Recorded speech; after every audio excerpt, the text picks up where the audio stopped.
Hello বন্ধুরা, Amit creation চ্যানেলে আপনাদের সবাইকে স্বাগত জানাই।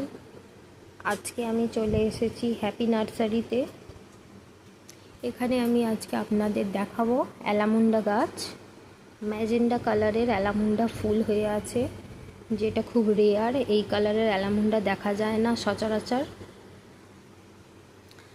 আপনাদের ভিডিওটা দেখে ভালো লাগলে অবশ্যই লাইক করবেন আর কমেন্টে জানাবেন গাছগুলো কেমন হয়েছে। আপনাদের কারোর এই গাছ পছন্দ হলে আপনারা যোগাযোগ করতে পারেন। আর আমাদের চ্যানেলটাকে আপনারা সাবস্ক্রাইব করে রাখবেন বিভিন্ন ধরনের গাছের ভিডিও দেখতে চাইলে। আমাদের ভিডিওটা দেখার জন্য আপনাদের সবাইকে অসংখ্য ধন্যবাদ।